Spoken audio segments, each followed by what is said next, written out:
of a fractal. We saw that the universe is most likely expanding and contracting at the same time, and that the contractive part of the universe would have to have a very specific collapsing geometry, which is related to a tetrahedral grid that eventually generates 64 tetrahedron as you find or research the perfect geometry for a collapsing equilibrium, which is the 64 tetrahedron grid, which is generated from 8 expanding Star of David coming together, generating the vector equilibrium at the middle, right?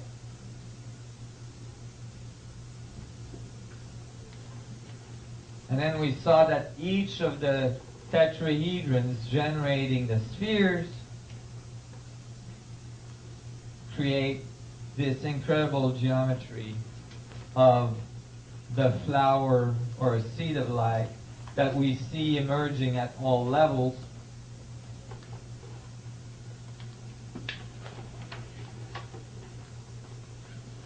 Including the way cells develop in a woman's womb.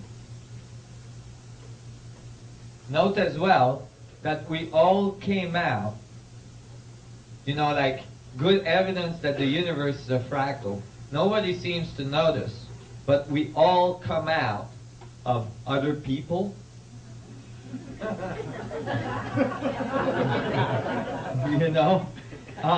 That is a pretty good evidence of fractals being, part of the foundation of creation, right? We all came out of our mothers, and when we look at it, we could say that the tetrahedron in the sphere is actually reproduced in the creation of new human beings. You see, because you have, a penis, a vector, and a vagina, a sphere, and the penis crosses the event horizon of the sphere. And then it sends another little vector, sperm, out, and that little vector crosses the event horizon of the cell of the egg, right? And then the egg crosses the event horizon of the uterus and goes in the placenta and grows and makes a sphere, right?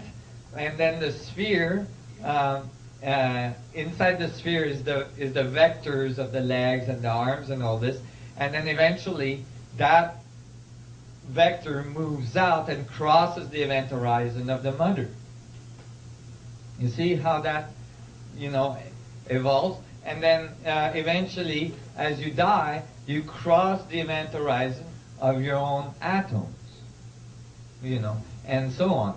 And I thought that was interesting. But as well, all of life emerges out of water.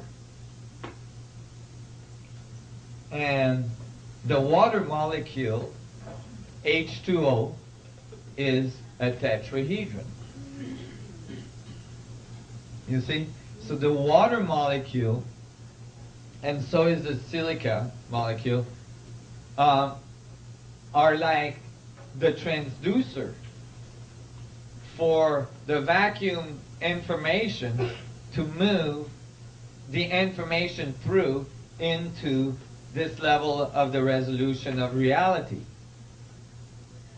Why do I think that water is a transducer? Well, by observation, everything emerges out of water, and if the vacuum geometry is tetrahedral, you would assume that the vehicle that brings the vacuum geometry information through would have to be tetrahedral. It would have to match, and it does.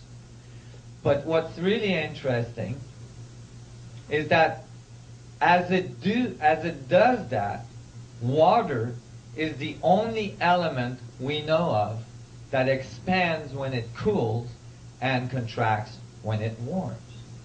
So it has a completely reversed thermodynamic structure.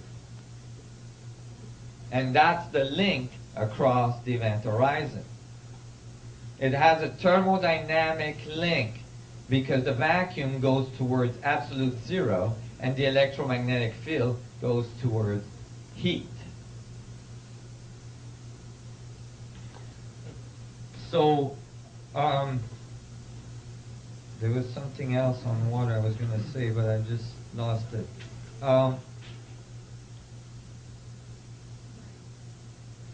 Well, in any case, from the water molecule, the water then is an extremely good example of the dynamics of space creating reality. Let's imagine a water droplet falling from the sky. It's a sphere falling through space. Now, as the sphere cools down, it reverts back to its smallest dynamic. It contracts to its smaller dynamic, to its most stable dynamics. And what does it do? It makes a snowflake, right? The snowflake is an hexagonal vector equilibrium, and it's fractal. There's millions of different snowflakes, and all of them are hexagonal in nature, and all of them shows evidence of fractals. Frost on the window will show you that. And so, are you guys following this? So we had concluded that the geometry of the field involved, this is the surface of the cell that is oscillating at 10 to the 11 hertz. This, I'm showing relationship between cells and galaxies. So we had concluded that the tetrahedron grid and the octahedron at the center generating the vector equilibrium in the 64 tetrahedron pattern is the foundation of the collapsing side, and that the radiative side that results is the sphere. Okay? We see the sphere. We see everything that's convex, right?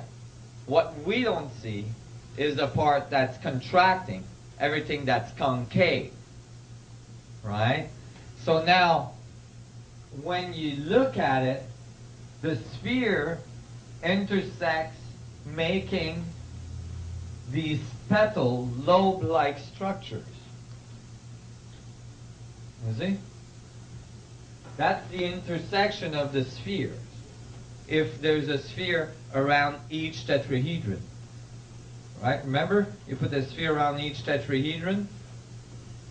Now they intersect, creating these lobe structures, and these lobes, these petals, go directly to the apex of the octahedron cavity between the tetrahedrons.